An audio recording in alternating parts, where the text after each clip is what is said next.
Oh, let's go. So how are you? Yeah, I know you have a lot going on, but how are you?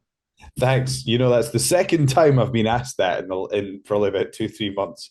There is no rule book for a situation like this because it's unprecedented. Mhm. It's been a tremendous year. The support has been amazing. I miss my dog. I miss my loved ones back home. I have to add that second one because I got in trouble for saying I miss my dog and neglecting to mention anyone else. But yeah, it's basically my schedule right now is kind of 2 weeks on the road, sort of 3 days at home, 2 weeks on the road. Mhm. But it feels like a very unique run in professional wrestling. I feel like we are TNA is in the Joe Hendry era, and this Saturday it's time to make it official. I know you said you had to add the second part, but like I need to win the TNA title, but I miss my dog is like it's either a really good headline or like a good country song. I need to win the TNA title, but I miss my dog. You could go either way with that. So Yeah, yeah, uh I saw you were in Detroit doing some press. You posed at 8 Mile Road. yeah. So you're having fun with the invitation to Eminem. Have you had mom spaghetti yet? I have not had mum spaghetti. I will say this though, the chances of it happening are they are not zero anymore. So we'll see. Okay. I like it. So you're saying there's a chance you go back to Dumb and There, Dumber? there, that's all I can say. The Yeah. chances are less close to zero than they were uh, a few days ago. Well, there you go. We'll leave it at that. There's a chance. But what would winning the title this weekend mean to you at this stage of your career? Because you've been in title matches. You pointed out that the last one you were in, it was it wasn't a traditional singles match. So what would it mean to you at this stage of your career, doing it at Bound for Glory against a guy like Nick Nemeth? Yeah, it's the world title match in TNA's biggest pay per view of the year when TNA is hotter than it's extremely hot right now. We are on a hot streak, so to be in that position right now, it means everything. I say this in all the interviews, but when I was a 17-year-old kid, I remember having a video iPod, and the one video I had on it, the very first one I had on it was Kurt Angle confronting Samoa Joe in TNA wrestling. It's my favorite wrestling moment of all time. So to be in this position for TNA wrestling, it means a lot to me. It means a lot to me. It means a lot to the kid at 14, 15 years old used to run home to catch TNA wrestling on the wrestling channel back in the UK. It would mean a lot. One other fun element of it, obviously, you've been a part of NXT this year. Yeah.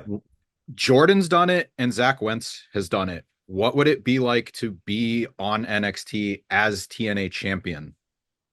I mean, it would be exciting. I think that would be extremely exciting. And I think, something like that would be, I think what's cool about that is we're in a situation where anything can happen. Mhm. Absolutely anything can happen in the world of professional wrestling. The fact that what you just described is within the realm of possibility shows you how exciting pro wrestling is right now.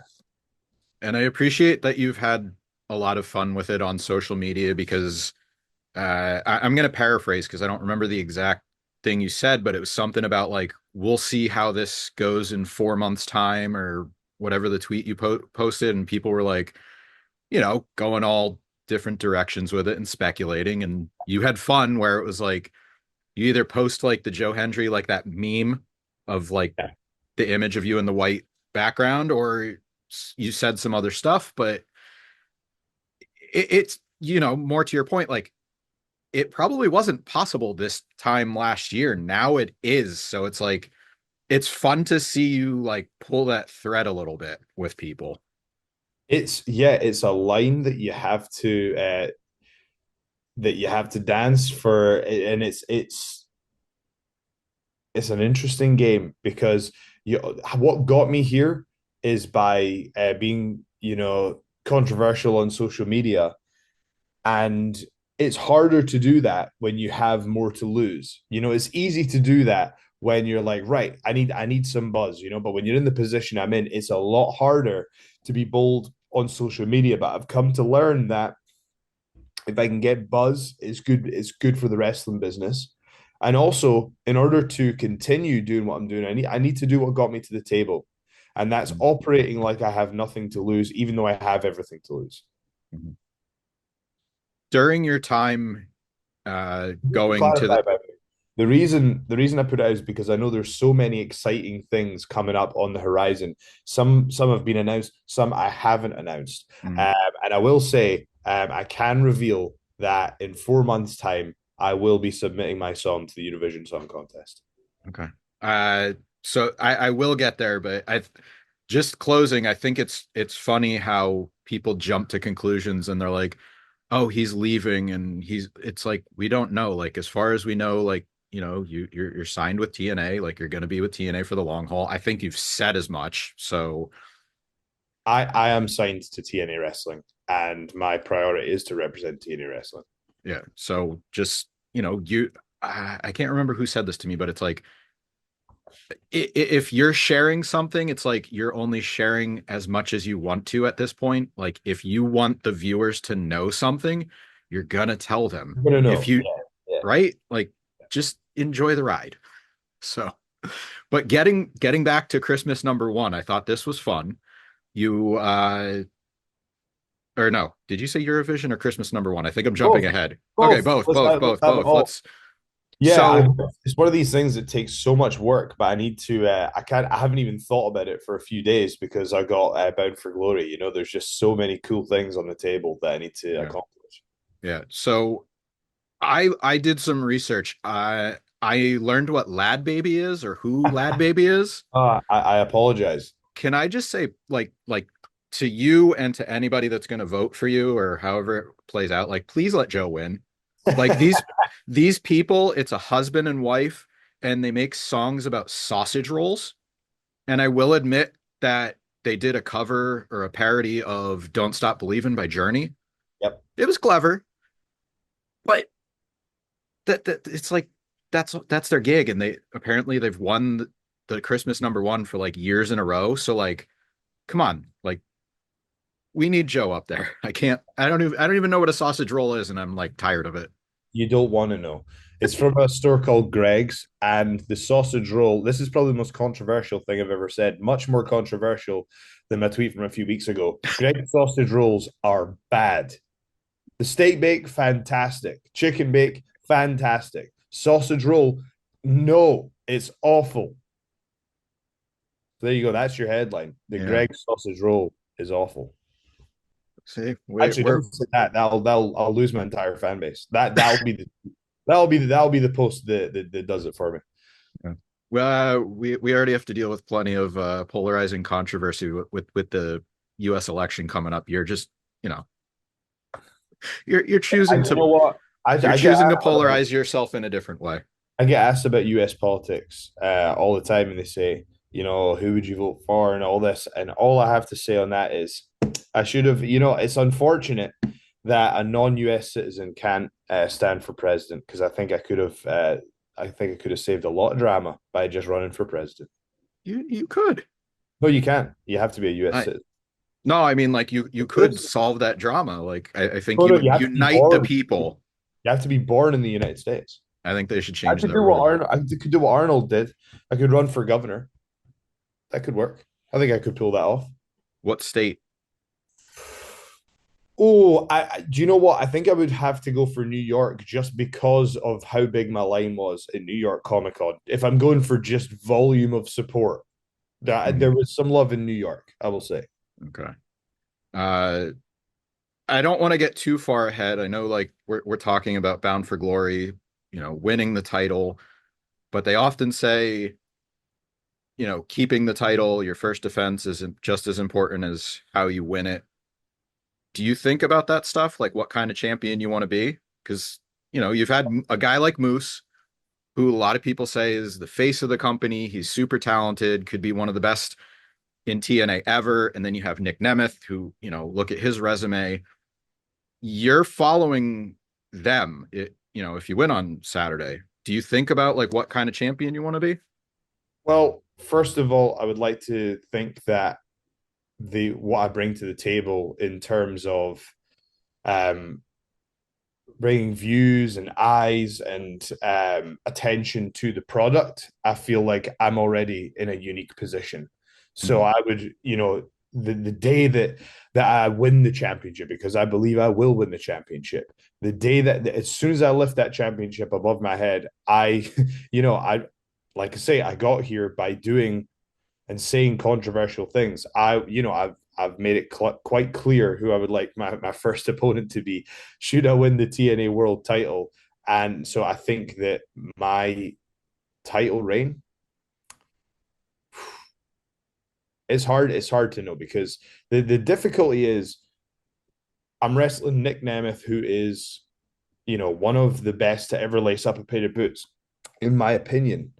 And you just can't overlook a competitor like that. To me, my focus is becoming the TNA World Champion on Saturday. I'm very I think in the same way that Chael Sonnen did, as soon as he wins a fight, he says something outrageous the moment he wins the fight, and that is kind of how I see it going. My job is to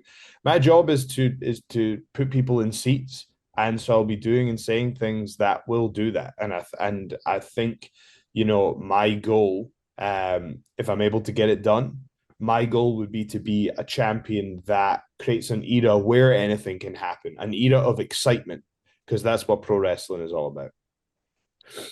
And, you know, we'll just stay away from the sausage roll critiques so that you can put more people in the You seats. know what? In out of principle, I might be willing to express my distaste for it.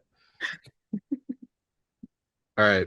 I believe you're alluding to John Cena. You talk about him a lot. We've talked about Eminem.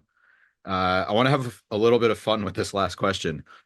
I want you to pick your hip hop or rap Mount Rushmore, and those two are two of the spots on it. So I'm only gonna make you pick two. Okay, I'm gonna go for Andre 3000 would be another one. Because I think he is a genius. Um, you know, that's tough. That's tough. That is really tough. I think that what will end up happening is I will give an answer and then regret the answer that that I give. So we've got Yeah. Eminem, John Cena, we've got Andre 3000. I would just put Big Boy on there to get out of the jam. No, no, 'Cause, come on. Let's not pretend that he's as talented as Andre 3000. That is just blasphemous. I love my Outcast, but you've listened to the flute playing album that Andre 3000 did? Yeah, that is something else. That was a Yeah. choice for sure. Right, rap icons. Oh, it's tough. Hey, you have love for New York. I'm gonna say Biggie. No, no, That'll get you more votes no, for your no, governor because I didn't, I run. didn't, I didn't listen to him that much. You know what the truth is nowadays, right? I wouldn't necessarily put this person on the Mount Rushmore Mhm. because I, I'm just struggling for an answer right now. It's tough for me to think right now. But what I will say is I never really rated 50 Cent at the time, but now in retrospect, I'm like, damn, there's a lot of good songs. So Mhm. you know what? I'm gonna in an attempt to appeal to Eminem further, I'll put 50 Cent there. There All you right. go. I made it difficult. I feel like no matter what person you put it fourth, somebody's going to be like, "Why did he just put John Cena on there?" And it's like, okay, we're having fun with it. It's helping Joe. It's definitely not Jay-Z. I'll say that. Okay. I remember the last time I said that, I got so much hate for it. But All right. Anything else you want to plug or promote before we close it out? I know Bound for Glory is this weekend, big event. You know, taking over Detroit. Anything else you got? yes, I will say, folks, a lot of the exciting stuff happens the day after the pay-per-view. Get tickets for October 27th. Same venue, Detroit, October 27th. Get your tickets. You can see Joe raise the title. His first post championship promo, Anything can happen in the world of professional wrestling, as we've seen this year. I mean, right?